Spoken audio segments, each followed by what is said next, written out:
6 months had passed since the vault collapsed. 6 months since Jiwoo and Rokthar had escaped seconds before the bombardment fleet destroyed Thalmor's world. 6 months since everything changed. Jiwoo stood in front of a mirror in her small apartment on Earth, barely recognizing herself. She looked older now, not just in years but in the way her eyes carried weight. The inheritance had aged her in ways that had nothing to do with her body. She was 28 but felt ancient.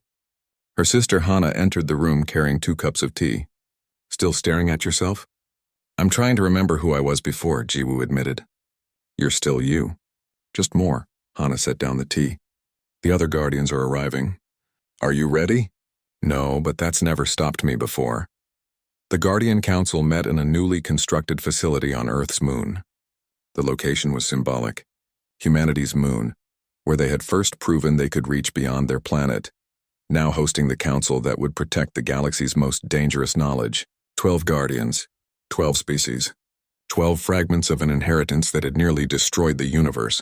Jiwoo entered the council chamber first as Prime Guardian. Her fragment of the inheritance hung around her neck on a simple chain, a crystal that pulsed with soft blue light. Each guardian wore a similar crystal, though each pulsed with a different color. Rokthar arrived second, his red crystal marking him as second guardian. The Dravix warrior nodded to Jiwoo with something that might have been respect. They had both been changed by the vault. They understood each other now in ways that went beyond words. The others followed. Shira, a Quellan scholar whose yellow crystal contained knowledge of biological sciences. Minsu, a human engineer whose green crystal held technological advancements. Kale, a crystalline mind whose purple crystal contained mathematical principles. 10 others, each carrying their burden, each committed to the cause. Ambassador Hyun watched from the observation deck. Beside him, representatives from every major species observed the proceedings. The Galactic Council had reluctantly approved the Guardian Network, though many still doubted it would work. This council is now in session, Jiwoo said, speaking in Galactic Common. She had learned to preserve her voice. The first tongue had nearly destroyed her vocal cords. We gather to share knowledge, to maintain balance, and to ensure that no single person carries too much power. We are the Guardians, the 12 voices said in unison. They had practiced this ritual for weeks. We share the burden so that none must bear it alone. Jiwoo held up her crystal. I propose we share medical advances with the Galactic Council. Treatments for neural cascade failure, for genetic disorders common in 17 species. Each guardian closed their eyes, consulting their fragment of knowledge. Then one by one they shared what they knew. Shira contributed biological understanding. Minsu added technological applications. Kale provided the mathematical models. The knowledge wove together, complete only when combined. I agree to share this knowledge, and each guardian said. All 12 had to agree before anything could be released. No single guardian could make decisions alone. The medical information was compiled and transmitted to the Galactic Council's medical database.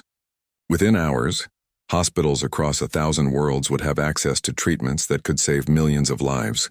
This is how it should work, Rokthar said. Together we help. Alone, we are powerless. After the council session, Jiwoo returned to Earth. She had moved back to Seoul, to an apartment not far from where she grew up. Being near family helped anchor her when the memories from the inheritance became overwhelming. That evening she received a visitor. A young girl, maybe 10 years old, with bright, curious eyes. Her name was Dae. Are you Guardian Jiwoo? The girl asked. I am. Can I help you? My teacher says you know the first tongue. The language that shapes reality. Is that true? Jiwoo smiled. Yes, it's true. Could you teach me? Why do you want to learn? Dae thought about that question seriously. Because languages are how we understand the world. And I want to understand everything. Jiwoo saw something of herself in this child. That same curiosity, that same hunger for knowledge. But she also saw the danger. The first tongue had nearly killed her multiple times. If I teach you, Jiwoo said carefully, you need to understand something. Knowledge has weight. The more you know, the heavier the burden becomes. Are you willing to carry that weight? Will you help me carry it? Dae asked. Yes, that's what the Guardians do. We help each other carry the weight. Then I'm willing. Over the following months, Jiwoo began teaching Dae the basics of the first tongue. Not the dangerous parts, not the reality-warping commands, but the foundational concepts. How language could describe reality in ways that changed understanding. Other young people joined them. Humans and aliens alike all wanting to learn, the Guardian Council established a school, a place where the first tongue could be studied safely, with proper guidance and protection. 1 year after the vault's collapse, the Guardian Council held its first public demonstration. They gathered in a space station orbiting a dying star. The star was going supernova, threatening 3 inhabited systems. The 12 Guardians stood in a circle, their crystals glowing. They spoke the first tongue in perfect harmony, their voices weaving together. The knowledge from 12 fragments combined into a single purpose. The dying star stabilized. Its expansion halted. The supernova was prevented. 3 billion lives saved by knowledge used correctly, by power distributed and controlled. The galaxy watched in awe. The Guardian Network wasn't just a theory anymore. It was working. 2 years after the vault, Jiwoo received a message from an unexpected source. A quantum communication that had been traveling through space for 6 months. The origin point was the ruins of Thalmor's world. The message was in the first tongue. You succeeded. I can rest now. Thank you, Jiwoo of Earth. Thank you for showing an old monster that redemption is possible. Jiwoo played the message for the other Guardians. Several of them cried. They all carried fragments of Thalmor's memories. They all understood what those words meant. Should we respond? Rockthar asked. No, Jiwoo said. He's finally free. Let him rest. 5 years after the vault, the Guardian Council had expanded, not in number but in influence. Their school had graduated its first class of students who understood the principles of the first tongue. Not enough to be dangerous, but enough to help advance their species' knowledge safely. Day was among the graduates. At 15, she understood linguistic patterns that most scholars couldn't grasp, but she also understood responsibility, burden, and the importance of shared duty. Will I be a guardian someday? Day asked Jiwoo at the graduation ceremony. Maybe, Jiwoo said. But that's not for me to decide. The Guardians choose their own successors. When the time comes, we'll know. Do you regret it? Accepting the inheritance? Jiwoo thought about that question. She had lost so much. Her youth, her innocence, her peace of mind. She carried memories of atrocities that haunted her dreams. She had aged in ways that would never heal. But she had also gained so much. The ability to help billions of people. The knowledge to prevent catastrophes. The understanding that strength came from community, not isolation. No, she finally said. I don't regret it. Because someone had to raise their hand. Why did you do it? Day asked. Really? Jiwoo smiled. Because someone had to. And because humans have always been better at sharing than we are at ruling. 10 years after the vault, Jiwoo stood in the same council chamber where it all began. The Galactic Council chamber, where she had first volunteered for an impossible task. She was 38 now but looked 50. The inheritance had taken its toll, but she wasn't alone. 12 Guardians stood beside her. Behind them, dozens of students who understood the principles of safe knowledge sharing. And across the galaxy, billions of people whose lives had been improved by the careful release of ancient wisdom. Ambassador Hyun approached her after the council session. He was older too, his hair gray, his face lined with years of diplomatic stress. I thought you were insane, he said. When you volunteered, I thought you would die. I almost did. But you didn't, you changed everything. Humanity's status in the galaxy, the way we think about knowledge, the way we approach power, all because you raised your hand. It wasn't just me, Jiwoo said.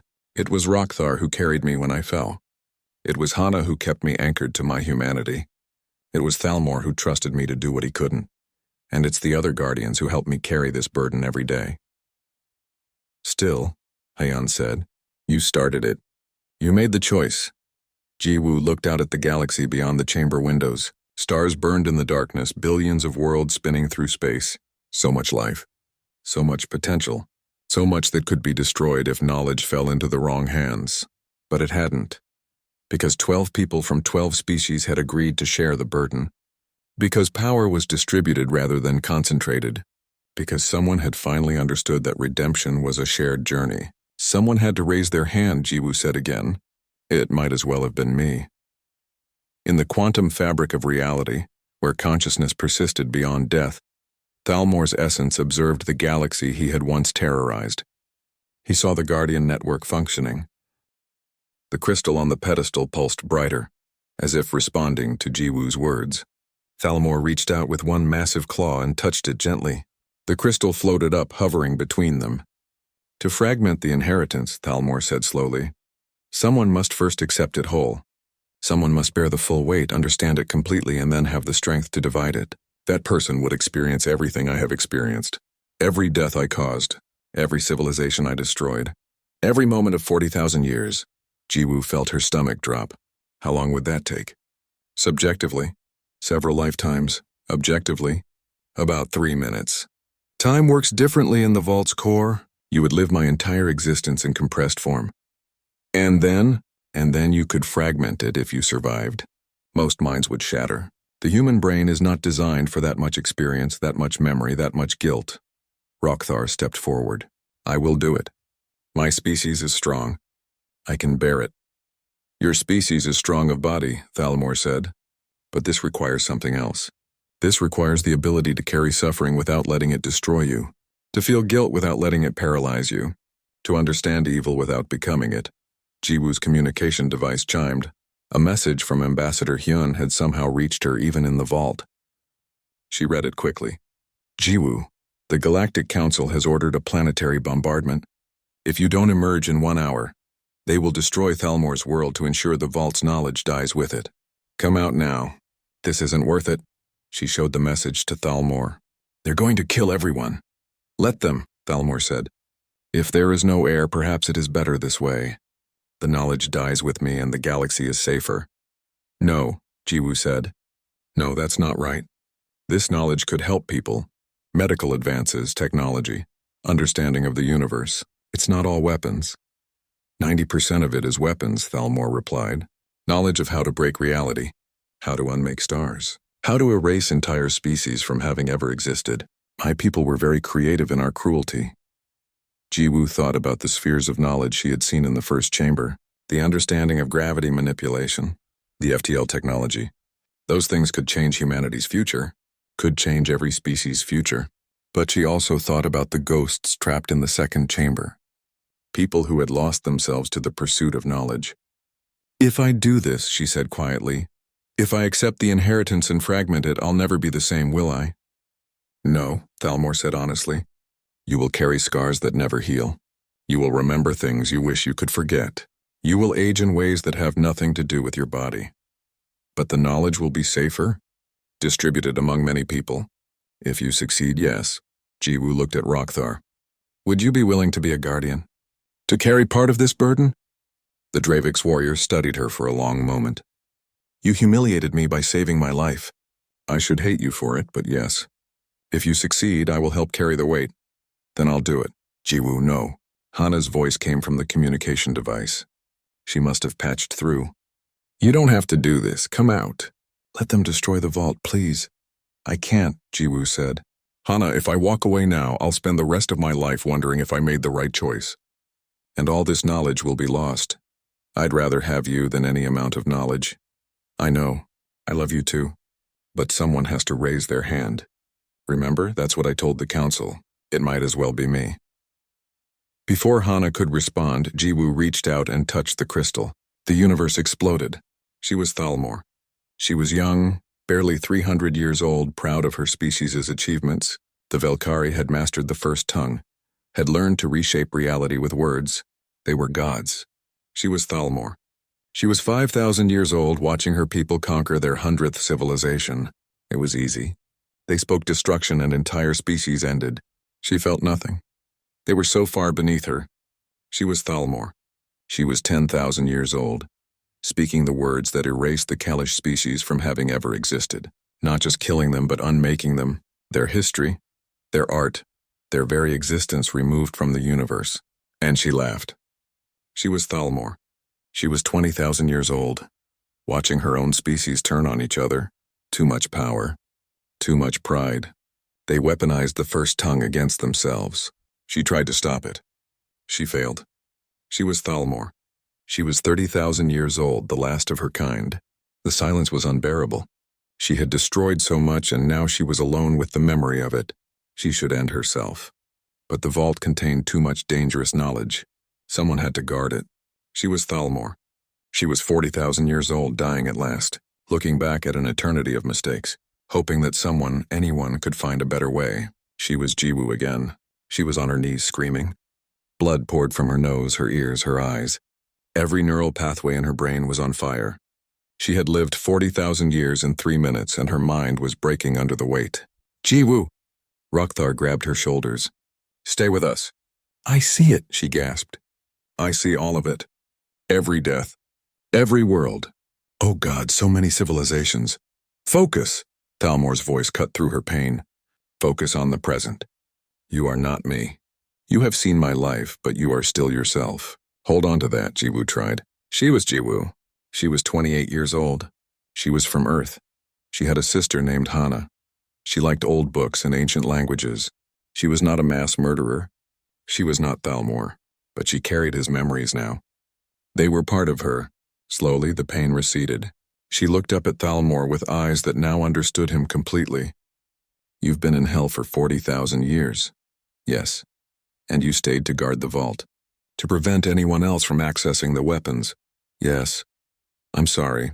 I'm so sorry you had to carry this alone. Thalmor's expression softened. Thank you. No one has said that to me in a very long time.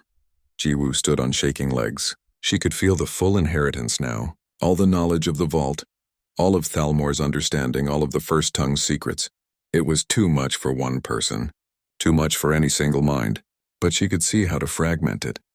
Like dividing a database into encrypted pieces, each piece useless without the others. Each guardian would carry a part of the knowledge, a part of the burden. Together they could access everything.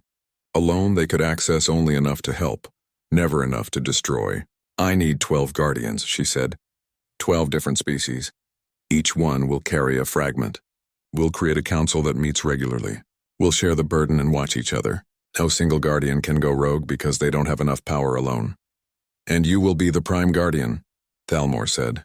The one who holds the key to connect all the fragments. Only if Rokthar agrees to be the second guardian. Someone who can challenge me if I'm wrong.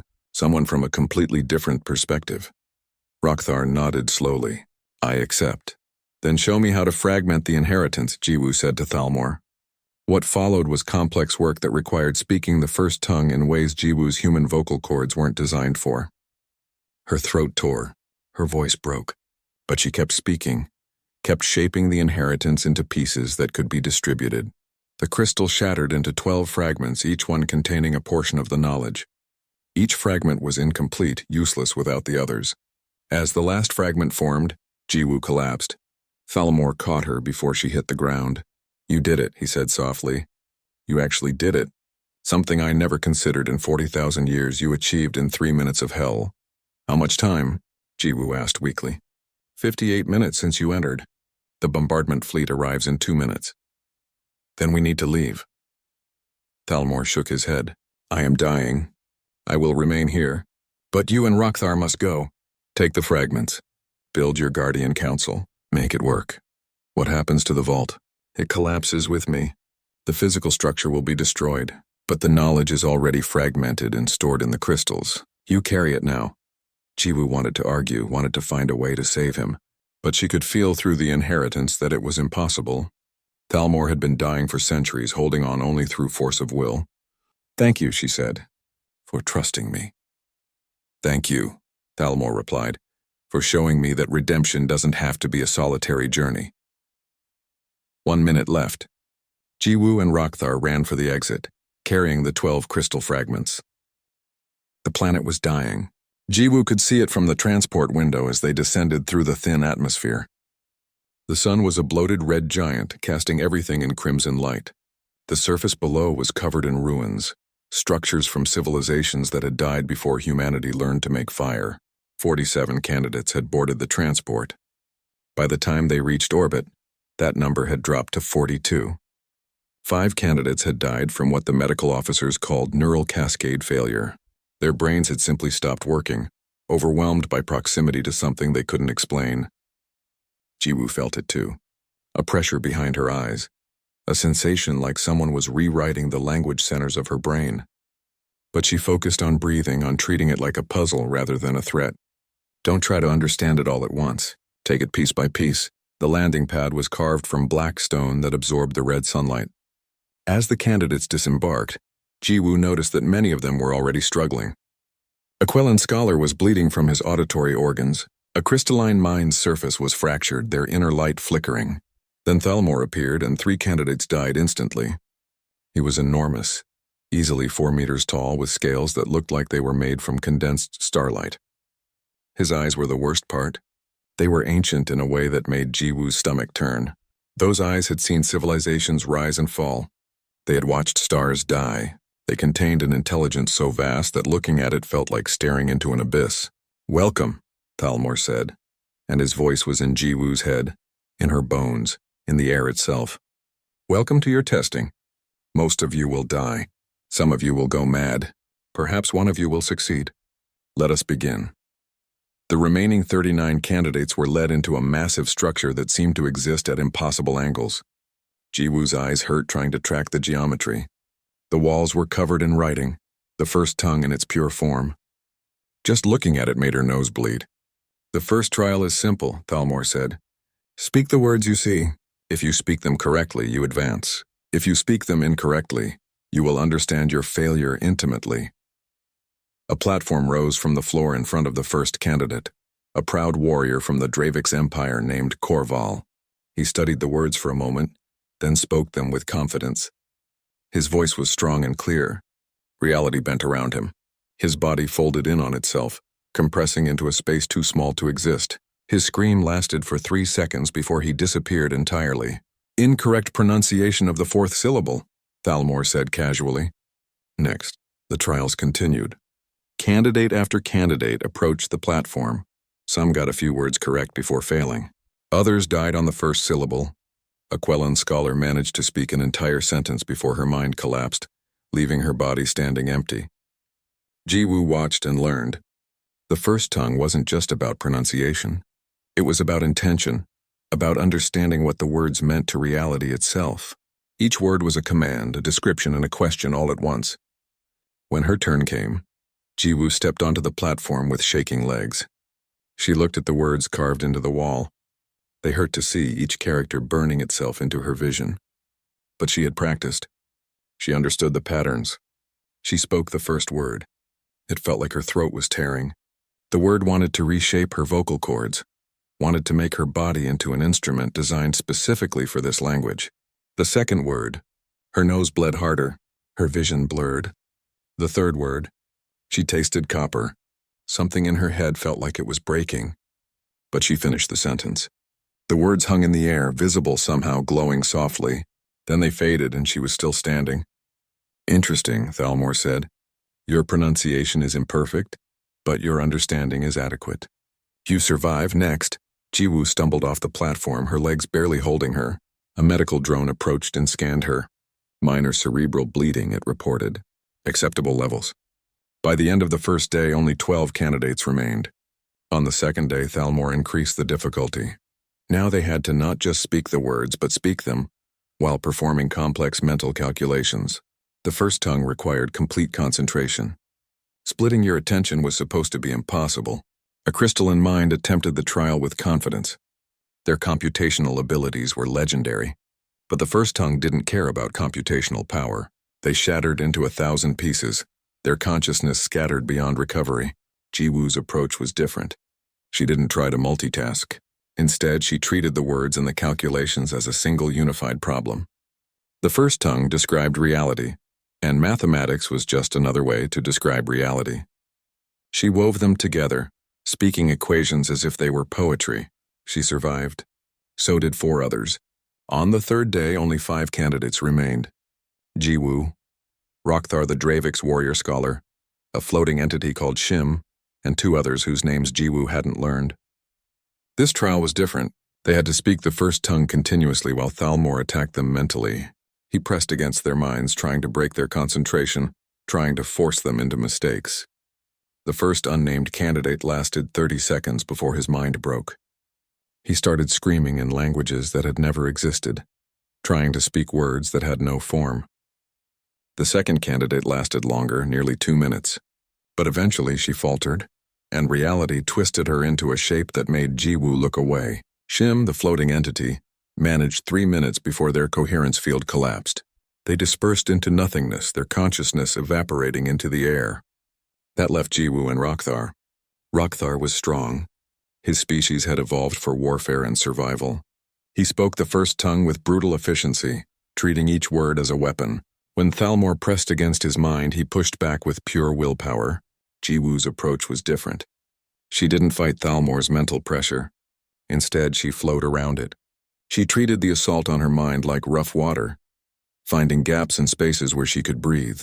The first tongue came from her in a steady stream, imperfect but continuous. Hours passed. Both of them were bleeding from their ears, their noses, their eyes. Both of them were beyond exhaustion, but neither would stop. Finally, Thalmor withdrew his pressure. Enough, you both survived this trial, but only one of you can be my heir. Tomorrow you will face the final test. You will enter my vault. Only one of you will emerge. That night, Jiwoo couldn't sleep. She called Hana using the communication device she had been allowed to keep. "I'm still alive," she said simply. "I know. We've been watching the broadcasts. Jiwoo, the whole galaxy is watching. You're the only human left. Do you understand what that means? It means I haven't died yet. It means you're proving something. About us, about humans." Hana's voice cracked. "I'm proud of you. And terrified for you." "Me too," Jiwoo admitted. "Hana, if I don't make it, tell Mom and Dad that I love them. Tell them I tried my best. Tell them yourself when you come home." After the call ended, Jiwoo sat in her small room and practiced the first tongue. Her voice was ruined, barely more than a whisper. But she kept speaking. The words felt different now. Less like a foreign language and more like something she had always known but had forgotten. In another room, Rokthar sharpened his mental disciplines. He ran combat scenarios in his mind, preparing himself for whatever the vault would contain. He was a warrior, bred from a long line of warriors. He would not lose to a human, a species barely capable of spaceflight. And in his ancient fortress, Thalmor watched both of them through sensors that existed in dimensions humans had no words for. The human interested him. She was weak by every measure, yet she survived through adaptation rather than strength. She reminded him of something he had forgotten long ago. She reminded him of hope. Tomorrow would reveal whether that hope was justified or merely the delusion of a dying immortal. The entrance to Thalmor's vault looked like a wound in reality. It wasn't a door or a portal, but a place where space simply stopped making sense. Looking at it made Jiwoo's eyes water and her stomach turn. Beside her, even Rokthar seemed unsettled, his usual confidence wavering. "Inside the vault, you must speak the first tongue continuously," Thalmor explained. "Each word will open a path. Each silence will summon defenses. The vault contains knowledge from 300 extinct civilizations. That knowledge is protected. Many have tried to steal it. All have died. How do we know where to go?" Rokthar asked. "You will know. The vault will test your understanding. It will show you what you fear, what you desire, and what you truly are. Only one who can face all three deserves to be my heir." Thalmor gestured toward the entrance. "You may begin together or separately. Choose." Rokthar looked at Jiwoo with calculating eyes. Together meant they might help each other, but it also meant direct competition. Separately meant isolation but no interference. "Separately," Rokthar said before Jiwoo could speak. He stepped through the entrance and vanished. Jiwoo took a deep breath. Her throat was raw from days of speaking the first tongue. Her head pounded from mental strain. Every part of her body screamed to stop, to rest, to give up. She stepped through the entrance. The vault existed in a space that made no sense.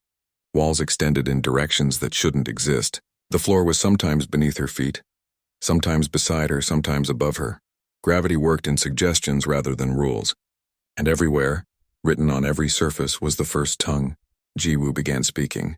The words came automatically now, worn into her mind by days of practice. As she spoke, paths opened. Corridors appeared. Doors manifested from nothing. The first chamber she entered was filled with floating spheres of light. Each sphere contained information, knowledge compressed into pure thought. She could feel them calling to her, offering understanding, offering power. One sphere drifted close. It touched her forehead, and suddenly she understood how to manipulate gravity. Not just theoretically, but practically. She could feel the equations in her bones, the understanding of how mass and space interacted. Another sphere approached. This one contained the secrets of faster-than-light travel, Real FTL that didn't require the crude jump gates the galaxy currently used. Jiwoo realized the danger. Each sphere of knowledge felt addictive. She wanted more. She wanted to understand everything. But she kept speaking. The first tongue kept moving forward. The spheres were a test, a temptation. She couldn't stop to indulge. She moved deeper into the vault. The second chamber was worse. It contained people. Or rather, it contained echoes of people. Ghosts of beings who had entered the vault and never left. They reached for her with transparent hands, their mouths open in silent screams. "Help us," they whispered in the first tongue. "Help us understand. Help us escape." Jiwoo almost stopped speaking, almost reached out to them. But something told her that helping them meant becoming one of them.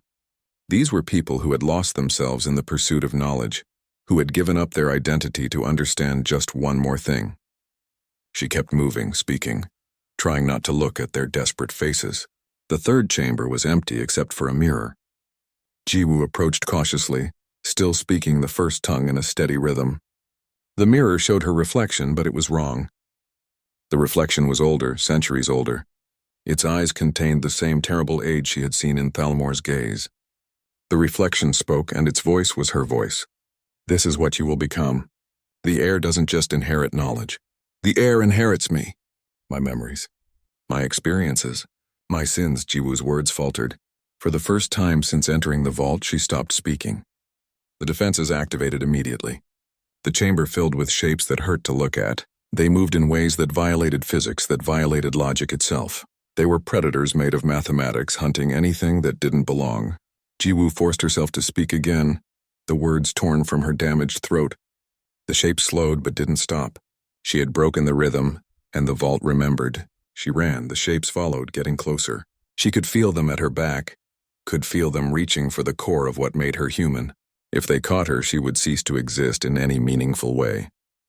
She burst through a doorway and found herself in a vast library. Books and data crystals and information storage devices from 1,000 species filled shelves that extended into infinity. And in the center of the library, she found Rokthar. The Dravix warrior was on his knees, blood streaming from his eyes and ears. Around him, the defenses circled like sharks. He had stopped speaking. He had given up. "Help," he gasped when he saw Jiwoo. "Help me." Jiwoo's shapes were still behind her. If she stopped to help Rokthar, they would catch her. If she kept moving, he would die. "The first tongue," she managed to say while still speaking in that language, splitting her voice in a way that made her head scream with pain. "Keep speaking. Don't stop." Rokthar tried, but his voice was broken. He couldn't form the words anymore. Jiwoo made a decision that might kill them both. She grabbed Rokthar and pulled him to his feet. She spoke the first tongue loud enough for both of them, letting the words flow through her like a river. The shape slowed, confused by the double presence. "Move," she commanded in Galactic Common while still maintaining the first tongue. "Follow me and don't stop." They ran together through the library. The shapes followed, both sets of defenses now hunting them as a single prey. But Jiwoo kept speaking, kept the words flowing, and slowly the defenses began to fall back. They emerged in a final chamber. This one was small and contained only a single pedestal. On the pedestal sat a crystalline structure that pulsed with soft light. Thalmor was there waiting. "Interesting," he said. The warrior fell and the scholar saved him. "But the trial is not complete. Only one heir can be chosen. You must decide between yourselves." Rokthar straightened, his pride returning despite his injuries. "I claim the right of combat. Let us fight for the inheritance." "No," Jiwoo said quietly. She was so tired. Every part of her hurt. But she had seen too much in the vault to let this end in violence.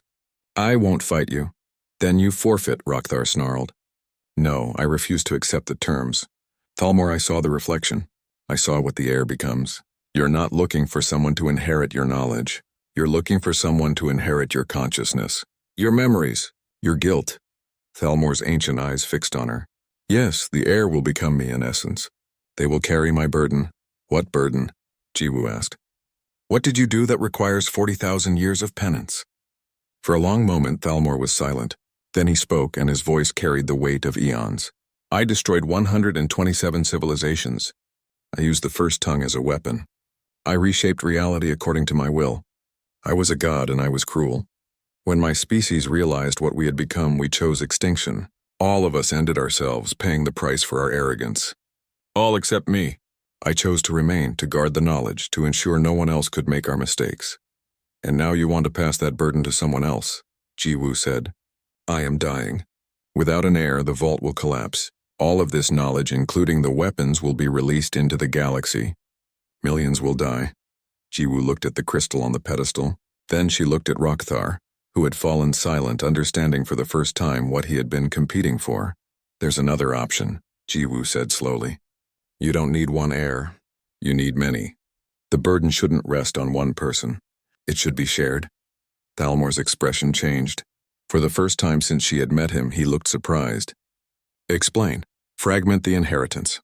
Give pieces of it to multiple people across multiple species. Create a system of checks and balances. No single person carries all the weight. No single person can access all the weapons. The knowledge is safer, and no one has to lose themselves. The chamber was silent except for Jiwoo's ragged breathing. Then Thalmor began to laugh, a sound like continents grinding together. In 40,000 years, he said, no one ever suggested that. Everyone wanted the power. Everyone wanted to be the chosen one. But you, human, you want to distribute it, to share the burden. Isn't that the point? Jiwoo asked. Didn't your species die because everyone wanted to be powerful alone? Thalmor's laughter faded. He looked at her with something that might have been respect. Yes, that is exactly why we died. The communication arrived at the Galactic Council chamber without warning. Every screen, every display, every communication device across 1,000 worlds flickered and died. Then, a single message appeared in a language so ancient that most species had forgotten it ever existed. Ambassador Hyun stood in the human section of the Great Chamber, his hands trembling as he watched the other species representatives scramble to decode the transmission. The humans were new to this place, barely 3 generations since first contact. They occupied the smallest booth, the one closest to the exit, reserved for species still proving their worth. The message repeated 3 times before the Council's translation algorithms finally made sense of it. When the words appeared in standard, Galactic Common, a silence fell over the chamber that Hyun had never experienced before. Even the usually chattering Quellan delegates went completely quiet. I am Thalmor, last of the Velkari. I am dying. I require an heir. The heir must speak the first tongue with perfect fluency. The heir will inherit my vault. All knowledge within will pass to them. You have 60 days to present candidates. I will accept only one. The chamber exploded into chaos. Every ambassador was shouting, their translators creating a wall of noise that hurt Hyun's ears. He knew what this meant, even if he didn't understand all the details.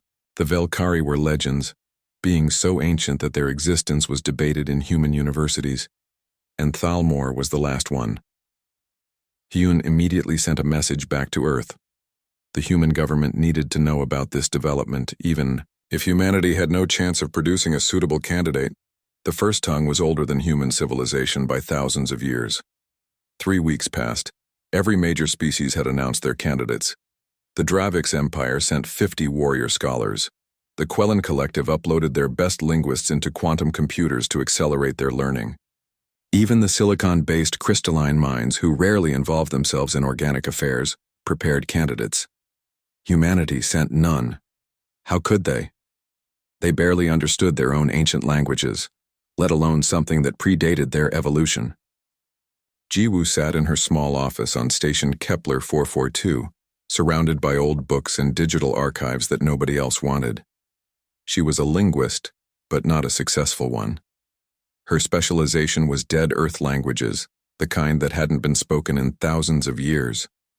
Nobody cared about Sumerian or Proto-Indo-European anymore when translation software could handle 1,000 living galactic languages instantly. She had watched the broadcast 17 times. Something about the fragments of the first tongue bothered her. There were patterns in it, structures that felt familiar in a way she couldn't explain. She had spent 3 weeks comparing it to every dead language database she could access. Then she found it. A correlation, barely noticeable, between the first tongue and ancient Sumerian. Then another connection to Proto-Indo-European root words. It wasn't a direct translation, but the grammatical structure had similarities. It was impossible, and yet the patterns were there. Jiwoo's hands shook as she ran the analysis again. The first tongue wasn't completely alien. It had influenced human languages somehow, or perhaps it was the other way around. No, that made no sense. The first tongue was older than humanity. She called her sister Hana, who worked at the Human Diplomatic Corps on Earth. "You need to let me volunteer," Jiwoo said without greeting. "Volunteer for what?" Hana sounded tired. It was late night in Seoul. "For Thalmor's air trial, I can speak the first tongue." The silence that followed was long enough that Jiwoo checked if the call had disconnected. "Jiwoo, you can't be serious," Hana finally said. "Do you understand what you're saying? 47 candidates have already died just from exposure to the initial trials. Species with thousands of years more development than us. And you think you can succeed?" "I don't think I can succeed," Jiwoo said quietly. "But I can speak the language. I've been practicing it. Nobody else from Earth is even trying." "Because it's suicide?" "Maybe. But someone has to try. Isn't that what humans do? We try things that seem impossible." Hana was quiet again. Then she sighed, a sound of defeat that Jiwoo recognized from their childhood. "I'll talk to Ambassador Hyun. But Jiwoo, if you die, I'm never forgiving you. Deal." It took another week for the paperwork to process. Ambassador Hyun himself called her 3 times, trying to convince her to withdraw her application. But the application was already submitted, and under Galactic Council rules it couldn't be withdrawn by anyone except the candidate herself. Jiwoo arrived at the council chamber on the designated day for candidate presentations. She wore simple clothes, a gray jumpsuit that marked her as a civilian researcher. Around her, the other candidates wore elaborate armor, ceremonial robes, or in some cases environmental suits that hummed with expensive technology. She was the only human in the room. When her turn came to present her credentials, the chamber actually laughed. Not cruel laughter, but the kind of laughter that comes from absurdity. A human, the youngest species in the council, claiming fluency in the oldest language in the galaxy. "State your qualifications," the council arbiter said. Quenthal was a being of pure crystalline structure, their voice like wind through caves. "My name is Jiwoo. I specialize in dead languages from my homeworld. I have identified structural and grammatical correlations between the first tongue and several ancient human languages. I have been practicing the first tongue for 3 weeks, using the fragments from Thalmor's broadcast." 3 weeks, Rockthar, the Drevix candidate, said with obvious contempt. "I have studied for 3 decades with the finest scholars in the Empire." "Then you should do very well," Jiwoo replied evenly. Quenthal's crystalline form chimed, a sound that indicated curiosity. "Human Jiwoo, you understand that most candidates do not survive. That the first tongue is not merely a language but a fundamental force?" "I understand," Jiwoo said. "But I'm here anyway." "Why?" The question came from Ambassador Hyun himself, who looked at her with a mixture of concern and confusion. Jiwoo thought about that question. Why was she doing this? Because she was tired of cataloging dead words in a forgotten station? Because she wanted to prove that humans belonged in the galaxy? Because some part of her had always known she was, meant for something more than academic obscurity? Because someone raised their hand, she finally said, and it might as well be me. Quenthal chimed again, this time a sound like approval. "Very well. Your candidacy is accepted. May your ancestors guide you, human."